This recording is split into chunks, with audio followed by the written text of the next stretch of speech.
Welcome back, everybody, to another episode of the Fearless Training Raw Knowledge Podcast with myself, your host, as ever, Alex Connor, where we talk everything training, nutrition, and lifestyle. Emphasis on lifestyle, because I feel that this is the element of that trifecta which is too often overlooked and not identified enough. This is episode 52. And today I am in conversation with Dr. Darren Candow. Now, Dr. Darren Candow is a professor. His research interests range from exercise physiology, sport nutrition, musculoskeletal health, aging, and athletic performance. And he is renowned and very, very well known for his work within the area of creatine. And that is what we are going to be focusing in on today. Should you be taking that white powder? And I'm talking about creatine here, people, okay? The answer is a resounding yes. But why? That is what we are here to talk about. This is going to elucidate some facts from fiction, and it's going to be able to hone in on some things you were aware about creatine, some things you had no idea about, and perhaps, once again, put things into perspective and context with an educational theme. And of course, going through the main key points, giving you actionable takeaways. Before we jump in, as always, Fearless Training United Academy, link in the descriptions, show notes, wherever you're listening and watching. The Netflix of fitness in your pocket, 365 days, 24/7. Also, I'm going to ask again, guys, I appreciate it. For those of you who've already done it, for those of you who haven't, if it's safe to do so, please go and leave a rating and a review on iTunes, Spotify, or whatever you're listening to it on. If it's YouTube, make sure to subscribe, leave a friendly comment, ask some questions. I really appreciate it. I'm going to be on you about this because it really helps the channel grow. And if you appreciate this, you took something out of this, then please take the time. It's a small investment which has a big ripple effect and creates a lot of positivity to spread this good word so other people can benefit as well. I appreciate it. I'm going to leave it there. Without further ado, enjoy my recent conversation this week with Dr. Darren Candow.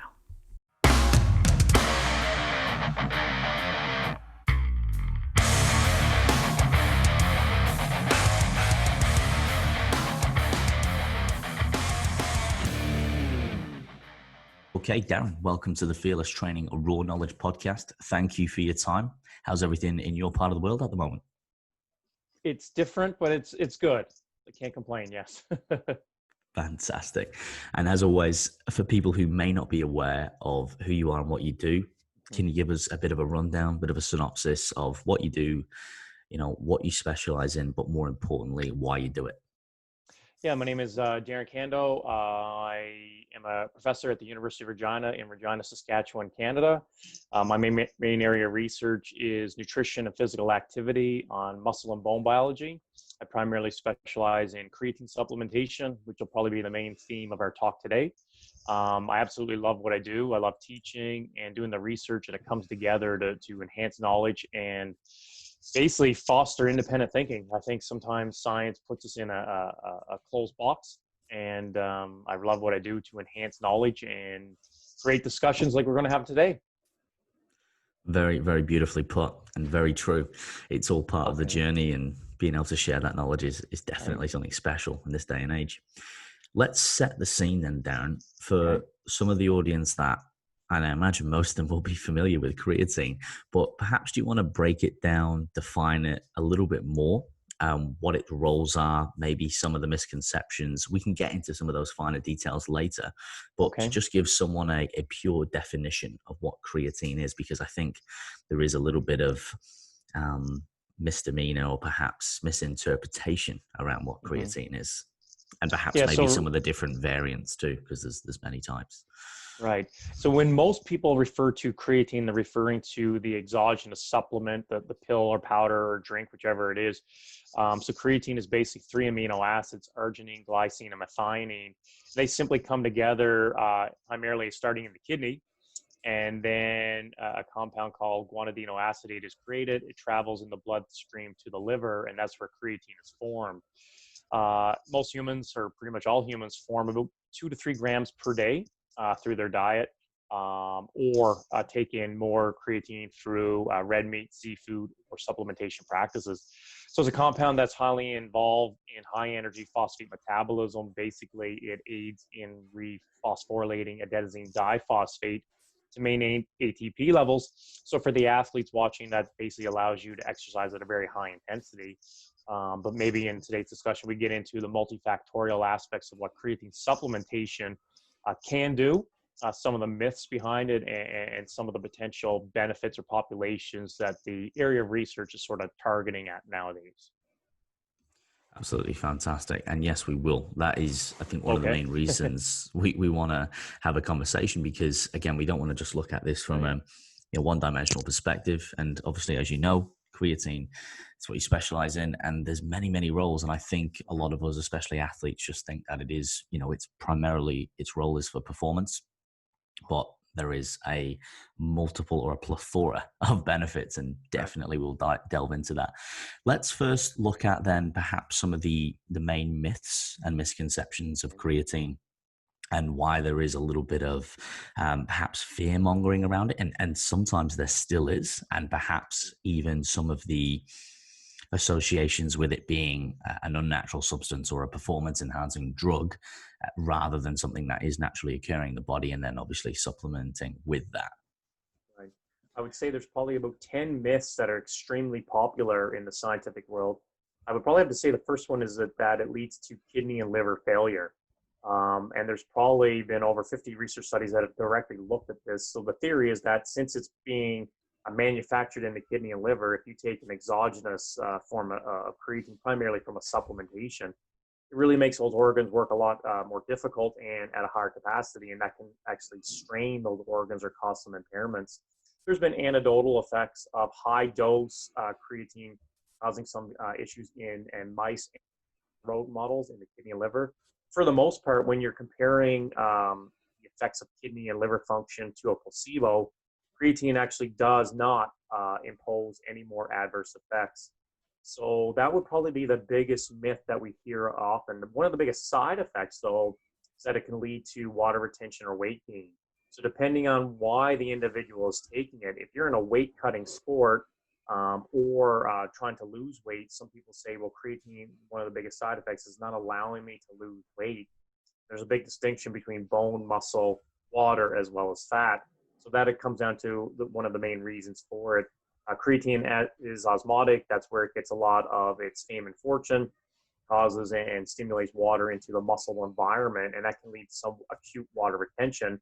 Sometimes some individuals may put on 1 to 3 kilograms of mass in the first week, and that is primarily due to water retention. But we eventually discussed today about when you increase water retention or swelling of the muscle cell, that stimulates a cascade of factors that could help explain some of the beneficial effects on muscle mass, strength performance, and recovery. So those are probably two of the biggest. There's other ones. Obviously, you're looking at me in the mirror. Baldness is a big one. There's been one study in rugby players, but there's only a correlation. There's other ones that it's only for males. We're actually seeing a plethora of research now that creatine has phenomenal benefits for young females, and especially for postmenopausal females. So there's a whole array of different myths and side effects. And we're actually writing a review article right now that we hope to have published in the fall, examining the myths and looking at the evidence to refute or maybe say there is something to what a lot of people think. Yeah, there's a lot of, thanks for defining a couple of those points. Firstly, yeah, people with the bald head, we seem to be some of the best looking and intelligent people on the planet. I don't know what it is. Saving a lot of money on haircuts. That's right. It's quick and easy. I'll share some, I think, a personal anecdote. Yeah. When I was, starting to weight train when I was a younger individual, I was working in a gym. I started studying. I actually did a presentation on creatine, and it was probably a harsh learning curve as a sport and exercise scientist to present something and not realizing that I had a biased view towards creatine, and probably not enough of the correct or more let's say succinct research to back it up. Okay. It was probably my references weren't as good. I remember my physiology teacher sort of just slaying me And he said, look, the reason why I sort of did that is because as a scientist, you're going to present the evidence. You can't be biased towards it to a degree. Right. You've got to, look at things from a neutral standpoint. But yeah, when I was doing what I would call research and looking up all of these stigmas that were associated with it, that came up, it has sort of Right. GI, Yes. discomfort it can make, toilet time uneasy, etc., that it's just for males, or it's massively performance enhancing to the point of an anabolic steroid, Right. Right. was kind of prevalent. And I think even within the gym goers that Hmm. I was personal training with, there was a lot of individuals who would approach me and say, hey, I'm thinking about taking creatine, as if it was some sort of, black market backdoor drug. And I was like, well, Right. hey, look, it's not.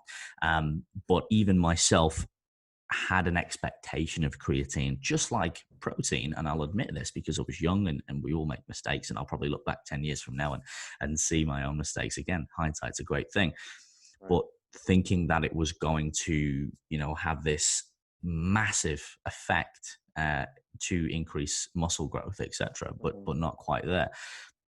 I think what would be, if we could sort of digress into quickly before we go into some of the other misconceptions and perhaps dosages, etc., is looking at, as you've already alluded to, the main roles for people who are lifting, and Hmm. perhaps what we can expect from Hmm. creatine, and just kind of set that expectation rather than it being something that, wow, you know what, I can really lean on this and it's going to Right. do all the work, etc. Hmm. And perhaps talking about, as you mentioned before, how it refuels and allows us to perform at a Right. higher threshold.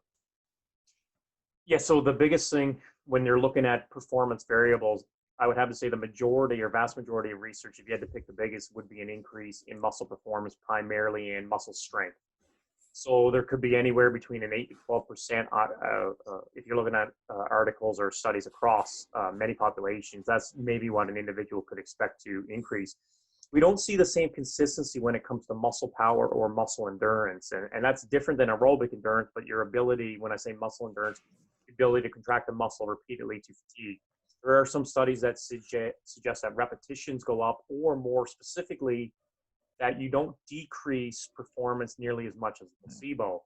Some of the really good pioneering work said suggested in sets 2, 3, and 4, you were able to do more repetitions, i.e., more work on creatine compared to placebo. So for those individuals in weight training, if you're doing 4 sets of bench press and you're trying to do as many repetitions as possible, it seems in the later sets is when creatine seemed to allow you to perform more work. The other big one is muscle mass.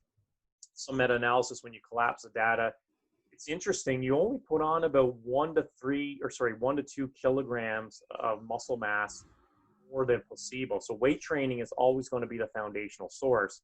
Creatine will give you a small extra beneficial boost, if you will, or an increase. But you're right, it's not an anabolic steroid. You're not going to get these massive increases. So creatine can be effective from a musculoskeletal perspective, but those would be the bigger ones from an anabolic perspective. The main mechanism, I think, for a lot of athletes and exercising individuals, it seems to really stimulate recovery. So we also consider it an anti-catabolic. It seems to decrease cytokines or inflammation after exercise. So that'll allow the athlete to maintain the frequency and or duration of training. So if you consider it anabolic properties and it also has anti-catabolic, it seems to be a really good multifactorial dietary supplement to take for the individuals, what I would consider trying to get bigger, stronger, faster. And when you look at all the dietary supplements, caffeine, protein, it's probably the safest, most effective overall dietary supplement for muscle mass and performance. Fair to say, and correct me if I'm wrong, but it has the most research done upon it. It Is that does. It correct? now exceeds caffeine. It's almost 1,000 research papers looking at a multifactorial approach to creatine. And so again, it's not just in young athletes. It's being looked at from the medical community to special populations to even pregnancy.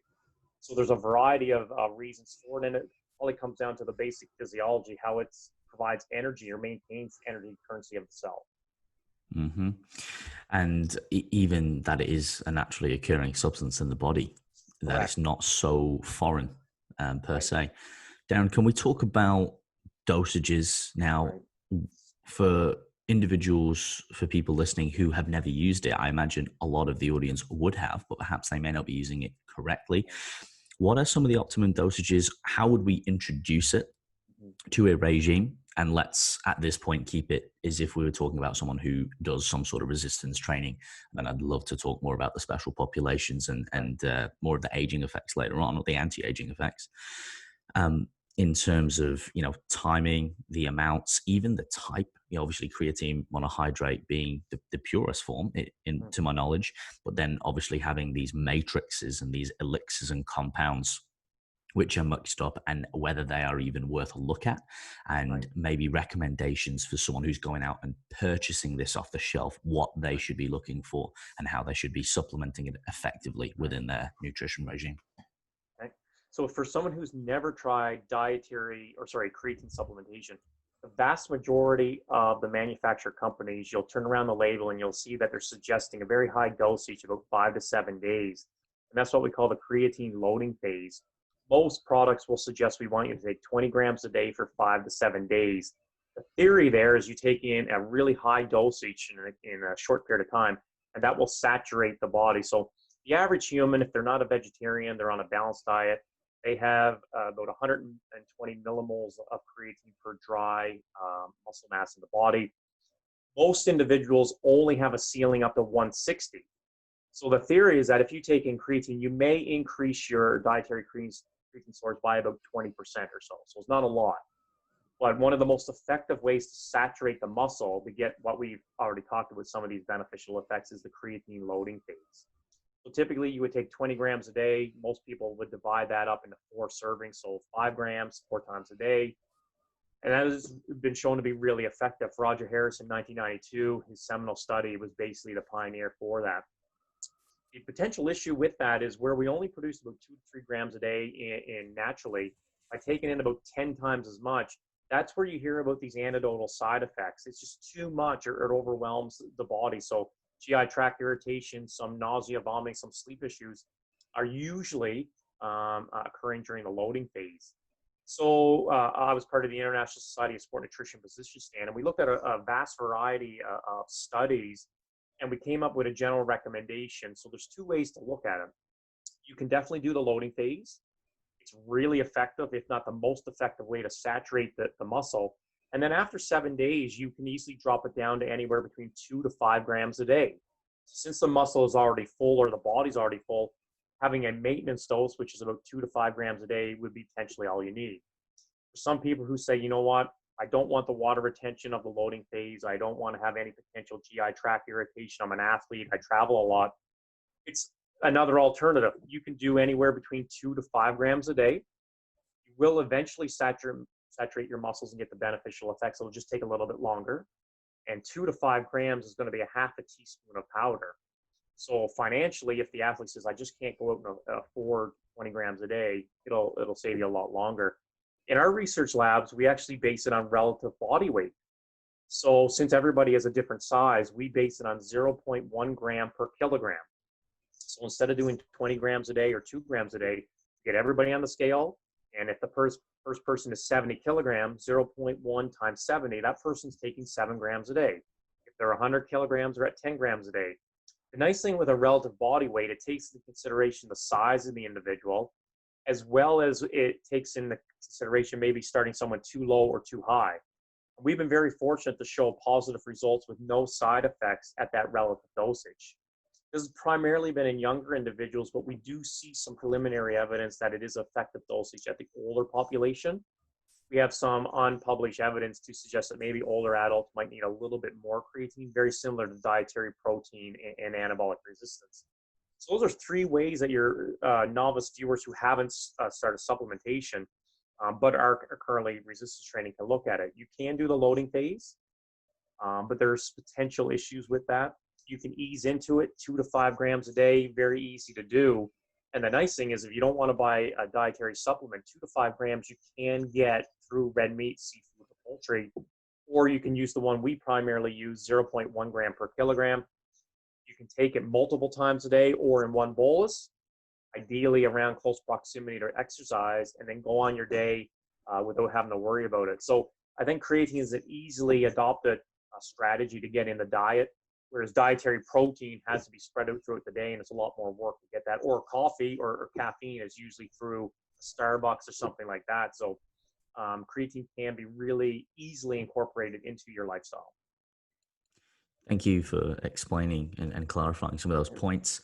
And to add on to that, Darren, is there any recommendations around with what you can pair or take it with? Does it have any effects on the digestion and the absorption within the Right. body? For example, if you pair it with a high protein meal, if you pair it with something that's high in carbohydrate, fat, etc., and perhaps for the athletes, is there any, because they will they will be asking, is there Right. any quote unquote hacks or optimal timing or pairings to get the most out of their creatine? Because I know it will be asked, and I am interested Right. myself. So creatine by itself is very effective when combined with resistance training. You very rarely see a beneficial effect to muscle performance when the individual is not resistance training. So that's the first and foremost. The next biggest one I actually would suggest is protein. There's been a couple studies in young and older individuals that when you combine creatine with protein, and for the most part, it's a whey-based protein. It doesn't necessarily have to, but the nice thing with a whey-based, it's absorbed really quickly and it turns on muscle protein synthesis very quickly as well. So if it's combined with whey protein or another type of protein, that seems to be very beneficial, again, resulting in no or hardly any side effects. The next one would be carbohydrate. So there was preliminary evidence early in the 90s where individuals would take a high dose of sugar or carbohydrate with creatine, and that really increased creatine uptake. So the insulin acts as an a stimulating factor and helps transport creatine into your muscle. The downfall there is you really put on water retention. So for every gram of sugar you're consuming, you store about 2 to 3 grams of water. It was a very effective, but for your athletes that are trying to maintain weight or vascularity, really high dose carbohydrates, which is actually kind of unheard of now, even for athletes, seem to be almost something they were trying to get away from. Still effective, but protein can be just as effective because most proteins are gluconeogenic. So 18 of the 20 amino acids you eat be broken down and stimulate insulin. So I would much rather prefer or suggest protein. You get so many more beneficial effects of protein than a simple refined carbohydrates. Big myth or potential, I shouldn't clarify with myth, is the combination of creatine and caffeine. So there's a lot of articles out there, and this is one that goes back to, is it a myth or not? And interesting with this, it's not a myth if it's done with a certain modality of exercise. So what we see is that if you creatine load, which I talked about earlier, and then take caffeine at a moderate dose, maybe 1, 2, or 3 days during the loading phase, it really seems to blunt aerobic exercise performance and muscle relaxation. However, when you take caffeine in combination with creatine, and it's not during the loading phase, it doesn't necessarily seem to have the same negative effects. So a lot of pre-supplements will have both, and some people have read articles say, geez, I don't know if I should take this, or maybe they oppose each other. It seems like if you're doing a creatine loading phase and then combine a moderate dose of caffeine, maybe 300 milligrams or higher, for 1, 2, or 3 days during the loading phase, they may negate each other. That all has to do with their opposing actions. That's something called a sarcoplasmic reticulum. But if you're not doing the creatine loading phase, caffeine ingestion may not impair or interfere with the effects. There's never been a published study to our knowledge that have looked at the effects of caffeine and creatine during resistance training. We're actually just writing up the results now, so I can't really talk about that, but we hope to publish that soon. But there could be some speculation that caffeine and creatine could oppose each other, but the research is kind of a little bit inconsistent when it comes to the modality. Eric Trexler did a great review article about 3 years ago looking at all the data, and it's one of the best written reviews with Abby Ryan-Smith, where they looked at aerobic exercise, and unfortunately there's been hardly any evidence looking at long-term resistance training. So that's something to keep your eye out, maybe in the fall when the results come out with that. Interesting. Always more research to be done. That's the great thing. Yes. With taking creatine pre and or post workout, are there any advantages or disadvantages or recommendations for that? Would it be better to take it pre or post? For myself, for example, I generally just take it once a day it's in the evening because it's convenient. I'm one of those weirdos who just neck it as it is, but perhaps there is some research that suggests it would be better to take it closer to working out. And if we could perhaps talk through that, Darren. Yeah, it's an emerging area of research. There's only been a handful of studies that have directly looked at the timing, independent of research that have looked at protein timing. And creatine kind of falls in the same line as protein timing. So we've done a number of studies, and we've looked directly at does creatine pre-exercise lead to beneficial effects, and it absolutely does. You take creatine before your workout, and you do multiple weeks of training, you should expect an increase in muscle performance and muscle mass. The vast majority of research has looked at creatine immediately post-exercise or within a few hours after. That's usually where you get the greatest beneficial effects from a consistent standpoint. So the luxury of your viewers, you can take creatine before exercise, creatine after, but you can also take it at any time throughout the day as well. So you can split that up. So as long as it's getting into the system, it seems to have some anabolic effects.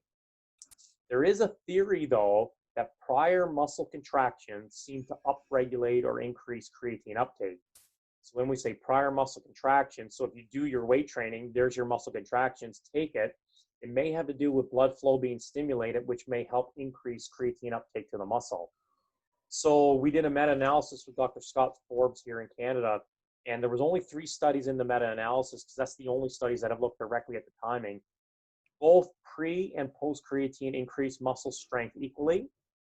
But interestingly enough, if you took creatine immediately after exercise, you get a small greater effect on muscle mass. So at the end of the day, if you had to choose one time, it would be close proximity after exercise, but you still get beneficial effects before. And we actually just have a study in review right now. We actually looked at the effects of creatine post-set. So we looked at the effects of 6 weeks of creatine where they took a small mouthful of creatine after every set, and each individual did 18 sets in a workout. And I'm just waiting for the editor to accept the paper, but a little bit of hint, it actually is effective as well. So it's actually turned out to be a viable strategy. A lot of people will consume branched chain amino acids during the workout. We actually just are waiting on the acceptance, hopefully, that creatine during your workout can be effective as well. And that leads into the next study I have to do. We now need to compare pre, during, and after exercise to see when is the best time to consume it. And those are some of the things we have in the fire, so to speak. Yeah, this is exciting. This is emerging research. I think I need to take my creatine to the gym now then, and Yeah, use it as chalk on the bar, and then just that's get it right. in. People might mistake it for another substance. That's the only thing with Yes. creatine. Yeah, absolutely. But no, that does make sense from a Mhm. physiological standpoint. Of like you said, in having that muscle contraction, then afterwards being able to pull and absorb that back into the body. Right. Um, it's yeah, I guess like you said, there's still a lot more research to be done for and against. It's not appropriate to jump the gun, but that perhaps is something that I could even test myself and changing that timing and see if there is an uptake. I want to go back slightly to when you talked about the loading phases Right. versus having 0.1 gram per kilogram. I know a lot of the initial loading phase can sometimes have a correlation to marketing from supplement companies to Right. take it. Mhm. Once again, in my own experience, I found early on when I started taking creatine and creatine monohydrate and then pairing that with protein or beta alanine, or some horrible Yep. concoctions I used to do. Mhm. And I'd find that in that loading phase, I'd have a lot of sort of discomfort, like you said, bloating, water retention, etc. From what I understand as well, creatine, there is a certain amount of time for someone or an individual who's not taking it, or for someone who's not taking it for a period of time, where you have to rebuild or reaccumulate the creatine storage within the body. So almost like a swimming pool or a volume, you can't just quickly fill it up and get it in. Like you can only have an acute sort of benefit and drawback. Is there any truth and evidence to that, where it will take, say, for example, a month before you actually see a lot of those benefits? Or are there more acute benefits initially from a loading, or even just, a general dosage, i.e. the per 1 gram per kilogram, sorry, 0.1? Or Is it a matter of, no, it does take a certain amount of time for creatine to have a more performance enhancing benefit? Mhm. And then perhaps this is where we can digress into the other benefits of creatine, which it might have, for bone mass retention, longevity, etc. Yet there's a handful of studies that have looked at creatine during the loading phase. And they've shown improvements in performance, muscle strength, and potentially endurance with 5 days of loading. So I think your safest bet or conclusion could be the loading phase can be effective. And sometimes that is actually independent of exercise, where the individuals would just take the creatine. They also should expect an increase in mass, but it would be nonsensical to think that's an increase in muscle. So just because the person gained 3 to 5 pounds, it's not muscle mass.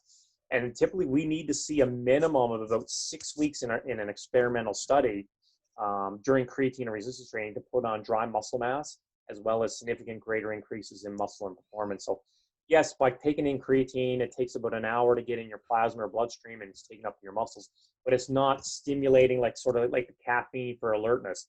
It can take some time before the genotypical processes at protein level and other things to occur from a phenotypical level. So for your viewers, if you were to look for an immediate response, it would probably be an increase in muscle performance and or speed up recovery. But it does take weeks before you start to notice you're putting on dry muscle mass. So we wish it was instantaneous, but it's not. But it can occur in as little as 4 to 6 weeks. That's probably the shortest term studies that we've seen from a consistent basis. And sometimes you need to do way longer depending on the population that you're assessing. That makes sense. That makes sense. And for those individuals who want to go out and purchase creatine, Right. we generally look at creatine monohydrate. Mhm. This is the one that we want. Is there any best practices to identify the quality of the creatine monohydrate that you're getting? Is there any certain things you can do to look, whether it's the ingredient list, whether it's certain brands or where you purchase it from around the world? And then also, are there any benefits of the matrix supplementations? For example, the creatine, which is, added with other ingredients. Again, there's that many names on the market. Or are they more just marketing ploys and you're sort of getting a dilution of the creatine, therefore defeating the purpose of purchasing the creatine product? Yeah, so this is an excellent topic and a very hot topic of debate. So for your viewers, especially who have never tried creatine, I would only strongly suggest or recommend from a research standpoint, and I think you need to go based on the research, only ever choose creatine monohydrate. The reason I say that is because 99.9% of the studies have always been on creatine monohydrate, because you want the creatine linked to water, i.e. monohydrate, and that'll cause the osmotic effect. Um, and I can't actually endorse, sorry, not endorse is a bad word, or recommend any other brands, because from a research standpoint, For sure. they've never been shown to be consistent. And I think if you're taking an exogenous substance and you're willing to do that, you want to go by based on what research is suggesting. But when you look at these combined compounds, where, as you said, maybe some of these pre-supplements or creatine products may have lipoic acid or beta alanine or other types of caffeine, we can only recommend based on creatine monohydrate from a pharmaceutical level. A lot of these pre-supplements, a lot of people will take it and there's no side effects whatsoever. But to conclude that, you would have to deduce each ingredient in a group, and it can get so daunting. But I think you want to look for regulated supplements with NSF or other types of whatever is in different countries and continents. Sometimes they'll have sort of like a regulatory body looking at the safety of those. So here in Canada, we have Health Canada looking at dietary supplement brands. And for the most part, when we say they're regulated, that means they're just there, or the ingredients have not been shown to harm an individual. They're not specifically saying, yes, you will gain 10 pounds of muscle. So there is a lot of marketing hype on these products. There's a lot of colors and fancy marketing, but at the end of the day, the consumer hopefully will do a little bit of research and suggest, you know what, when it comes to creatine, I would only promote 100% pharmaceutical grade creatine monohydrate. It's just because it's backed with all the research and it's been shown to have no adverse effects. And that's something also that's really important to adhere to. Yeah, that's fair. That's fair. And again, I think keeping it simple and, Mhm. as you said, taking something that actually has the research to back it up rather than something which is slightly tainted. And it is easy to get influenced by a lot of the marketing. So I appreciate you sharing that knowledge. Now, we've talked and we've touched base on the performance aspects of creatine monohydrate.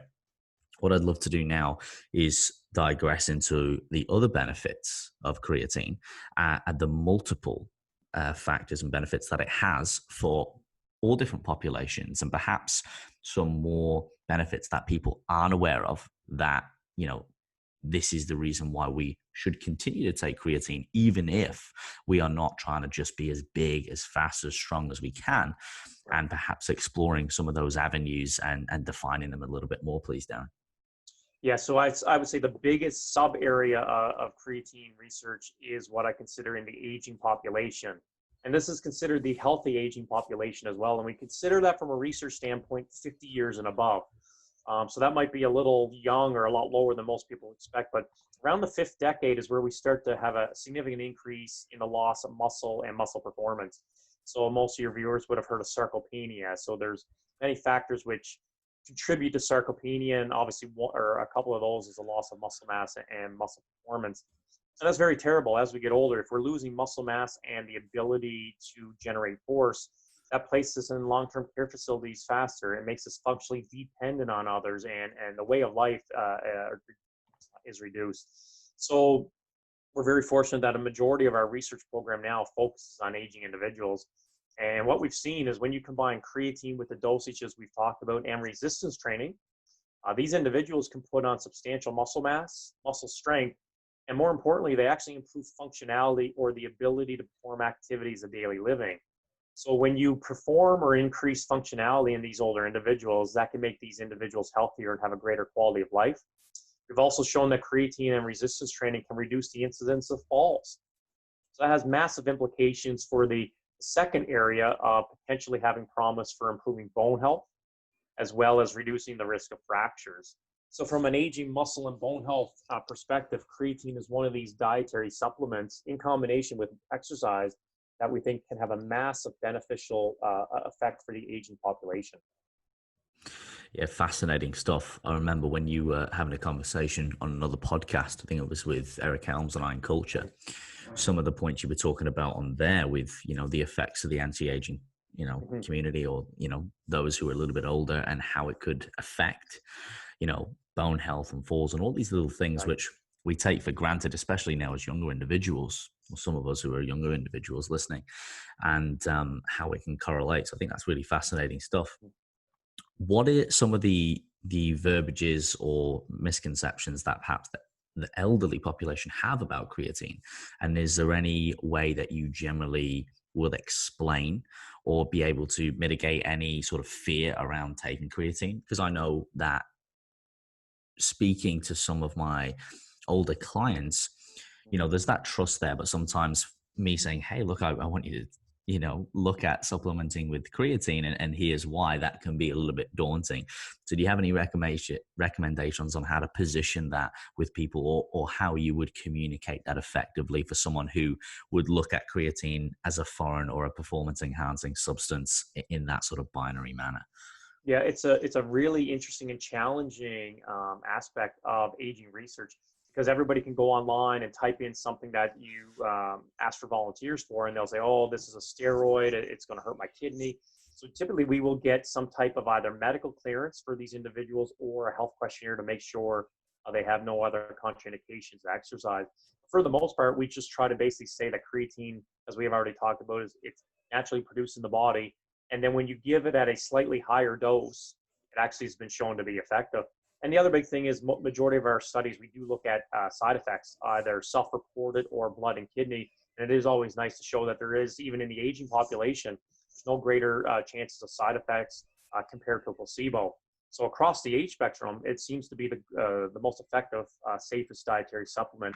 And so we always get issues with they're on different medications and things like that. So we're always trying to answer questions the best of our ability. Piggybacking off the muscle and bone, but there's been great research to suggest out of Brazil that creatine can actually decrease symptoms of osteoarthritis. And then neurological diseases, Huntington's, Parkinson's. They've primarily been in rodents, but there is some promise there. And of course, the big one that's getting a lot of press is mild traumatic brain injury, concussion, and brain health. So it seems to be this overall health compound that's been around since the 1800s. It's just becoming popular ever since the 1992 Olympics, when individuals started to take creatine and win gold medals. A lot of athletes were taking it. So we've kind of moved from an athlete supplement to what I would consider a longevity or an overall health supplement. Is it accurate to say that the dosage recommendations would be the same or fairly the same, but perhaps the timing wouldn't be as imperative? Or would you have any different recommendations or differing recommendations for someone who would be taking creatine from a longevity and a general health perspective rather than just a performance perspective? Yeah, the longest study to date was in individuals with gyrate atrophy. It's a retina or a vision impairment. They took creatine for 5 years continuously. We've given us a creatine on a daily basis, 0.1 grams per kilogram for 2 straight years in postmenopausal females. Again, no adverse effects. So the dosage, I sort of lean towards a smaller dosage. And if you're going to do a long-term study, you're going to saturate the muscle and it becomes more gradual. We have had preliminary data, even in aging individuals, when you do induce a loading phase, sometimes you get some of those GI tract irritations. We just finished a study on post-stroke rehabilitation, and ironically, there was no adverse effects. So it really comes down to the population you're looking at. But for the most part, I would strongly recommend maybe the slower dosage, 2 to 5 grams a day or 0.1 gram per kilogram, especially if you're going to do a study or take it on a daily basis for the rest of your life.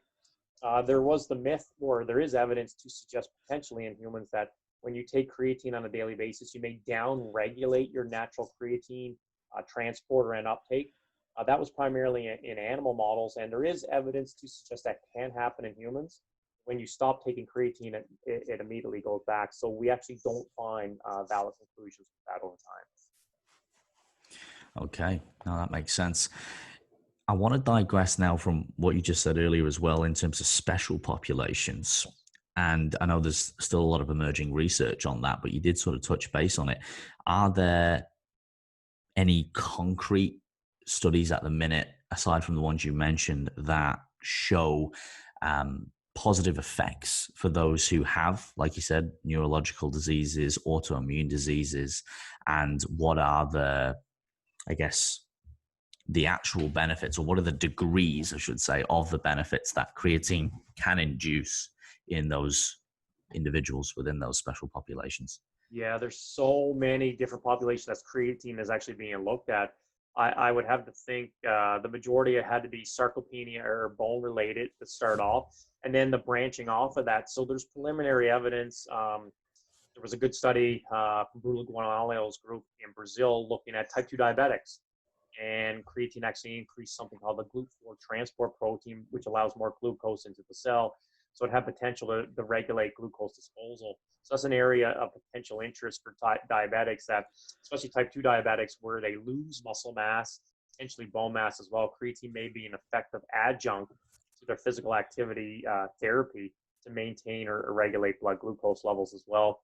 But the whole cascade of neurological impairments, there has been some preliminary beneficial effects, but there's also studies that show no beneficial effects as well, maybe depending on the severity of the neurological impairment. There is good evidence to suggest it has a potential for sleep deprivation, concussion, rehabilitation, or preventing the severity of concussion or mild traumatic brain injury. So it really comes down to the specific disease or impairment, but it seems to touch on a lot, or there's some interest in a lot of different variations right now as well. Mm-hmm. As always, more research needs to evolve and be done. Right. I imagine. Exactly. Now, we've talked about, before we wrap things up, some misconceptions. Are there any, or I'd like to touch base on some of the other biggest misconceptions and myths versus the most fascinating facts about creatine, which people are aware of, or even if it's just a fascinating fact with all of the years of research that you've done on it, which always sort of goes, blows your mind. Wow, that it does this, or it might even be some sort of mechanistic, I guess, role or protocol about creatine. Yeah, well, I think from an interesting standpoint, unlike protein, which stimulates muscle protein synthesis directly, creatine was, when many years of research, going through all the literature, it's sort of had this multifactorial effect on the cell that it was quite interesting.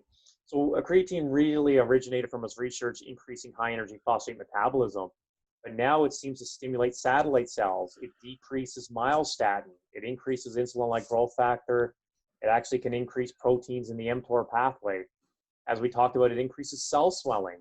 But the other big one that was fascinating to me is the increase in cytokines or inflammatory response post-exercise. So a lot of viewers out there would say, well, I don't need to take creatine if I do an endurance sport or aerobic-based sport.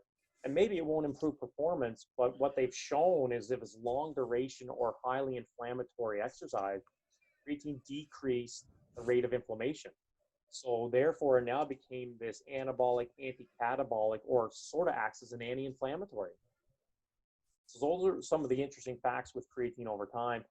But regarding myths, I think one of the biggest also is that you need to cycle creatine. I would say I get questions all the time. You need to cycle it to get beneficial effects. There's never been a study that has actually looked at continuous creatine versus cycling. And for the most part, since creatine lasts in your muscles for about 28 days once you stop, there should be no logical reason to cycle it again. There's no evidence to suggest you get this extra stimulating boost. So we've shown creatine to be beneficial for continuous ingestion patterns over 2 years, and there's no down regulation or no adverse effects. So I think the creatine cycling is one of those that your viewers will ask about, but there's no evidence, and maybe a study needs to be looked at to finally dispel this myth, and that will be one of those myths that we look at in the review paper in the fall. Oh, fascinating stuff.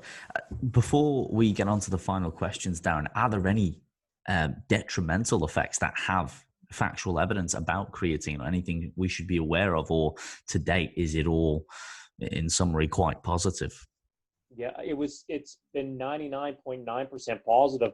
Again, the only detrimental effects are the potential GI tract or side effects, typically during the loading phase. But there's no evidence that it increases acne, headaches, sleep disruptions. And it seems, again, any adverse effects or detrimental effects are during the loading phase.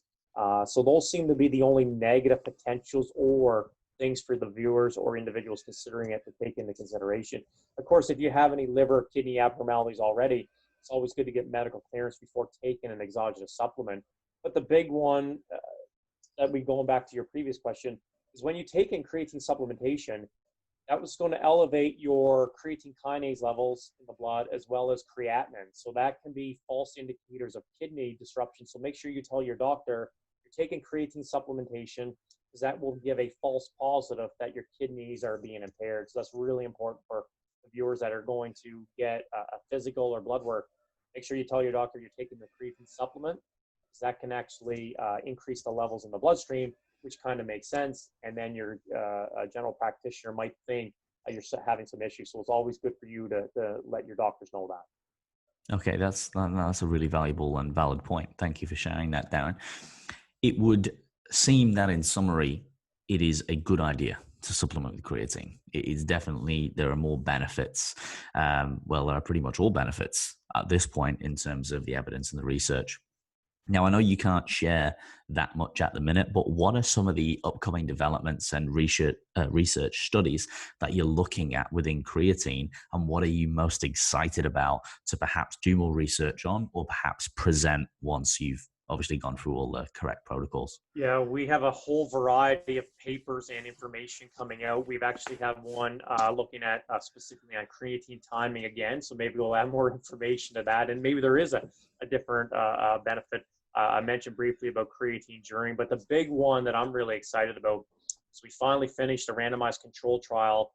It started in 2013. It took 5 years to complete, and we looked at 240 postmenopausal women, and we actually looked at the effects on bone mineral density and bone strength. So this is the big area for osteoporosis. And then we followed them up for a full year to see if creatine reduced the rate of fracture. We're in the process of looking at all that data, including blood and liver and kidney function. We hope to have that published in a medical journal in the next year or so. So that will hopefully shed some light. Can 2 years of creatine and resistance training increase bone mineral density and decrease the risk of falls? And if so, that has enormous applications for the Bone Health and World Health Organization when it comes with the policy regarding nutrition potentially and bone health. Very exciting. And what a massive study to It's a conduct as big well. study, yeah. A lot of work going into that one. Yeah. But before we wrap up, Darren, a couple of questions that I ask all Okay. my viewers. These ones are a bit more lighthearted, rapid fire, if you will. Okay. And my first question is, if you could choose a superpower, what would it be and why? I would say fly, because it would allow you to move and travel and see the world as quick and easy as possible as birds, so to speak. Yeah, that is an ever popular one, especially at the Yeah, minute with all the restrictions. It would I be know. quite handy. I know. Absolutely, yeah. And what about your favorite meal? If you could have one meal, it was absolutely perfect, everything you wanted, obviously creatine on the side. Yeah. What would it be? And it can be, appetizer, main, dessert, or it can just be one thing, whatever your favorite food is. Yeah. It's always turkey dinner, Christmas morning turkey dinner. I love all the fixings, gravy. I just absolutely love it. Cranberry jelly, things like that. That is a good one. That is very nice. And I think this one's more appropriate. I've been asking my guests Okay. lately because of the restrictions that we've had. Right. If you could wake up anywhere in the world tomorrow, and you can be with your family, you can bring anyone with you, Mm. where would you wake up and why? That's an excellent question. I would probably, geez, you got me stumped. I'd almost have all my friends and family on a nice beach in Mexico, looking at the oceans and just hearing the sound of waves and enjoying the scenery and the freedom and great temperatures. Sounds very relaxing. Yeah, Perhaps dozing off into a hammock with a couple of pina coladas. absolutely, absolutely, absolutely. And now my last question, Darren, a little bit more serious. The one that I finish off and ask all my Okay. guests about is, can you identify a fear in your life, big or small, what it was and what you learned from overcoming that fear or that experience? Yeah, I think the biggest fear is that and I'll go to a science perspective, is that you always question, can you do this? Because no matter how much training in that you do, you always read articles, you always go to a conference, you're like, oh my God, I'm just not smart enough. There's so many people who are much smarter. And it was always like I was chasing a ghost. You're never satisfied. You would publish a paper and then you would never actually appreciate the accomplishment and move on immediately. And academia really does that easily to you. And so I've learned, and only till recently, is that you just need to appreciate your small contribution to science. If I was curing cancer or a major disease like that, it might be a bit more meaningful. But I definitely take what I do important. But keep in mind, it's just a small piece of the puzzle as a small contribution. And so once you can accept those accomplishments or contributions, it's a little bit easier from a mental perspective, because you can burn out quickly. And those are some of the things I've only recently in the last couple of years have appreciated. That's a good perspective and a valid one at that. That is somewhat of a common theme Mm-hmm. with practitioners and, people that I speak with, is that we are constantly comparing ourselves to our peers, or we think perhaps, wow, we need to be more, we need to do more. Where, as you said, in fact, the contributions that we're all making to the best of our ability are very valid and positive at that. And we can't ask for any more. We've just got to do the best that we can do with our skill set, and realize we're probably all thinking the same thing, like, oh man, I Exactly. need to be this and I need to be that. Exactly. Yep. Exactly. So I think that's a good one, and something to take in for all the listeners as well. Right. Darren, for people who want to follow along with Mm-hmm. yourself, with your research, or want to find out more about you and Right. some of the papers that you've published, where's the best place to do so? Yeah, so you can follow me on Instagram. It's just Dr. Darren Candow. You can also follow me. Just type my name in the Facebook or Twitter. And then, of course, with email, it's darren.candow@uregina.ca. The easiest might be through Instagram. Then they can just message me if you have any questions, things like that. But I'm pretty easy to find, and I'm more than happy to help out in any way I can. Fantastic. And as always, for the listeners, I'll put all those links in the show notes Perfect. and the description below. And I just want to thank you once again, Darren, for your time. I really appreciate it. It's been an education on my part. It's been fascinating. I think it's a very exciting subject, and definitely one that has still got a lot of growth and positive emergence to have with it. So thank you again for your time, Darren. Thank you so much for having me on. I appreciate it. Absolutely my pleasure. And guys, thank you for all listening as always. And of course, we'll be back with another guest next week. And in the meantime, as always, stay fearless.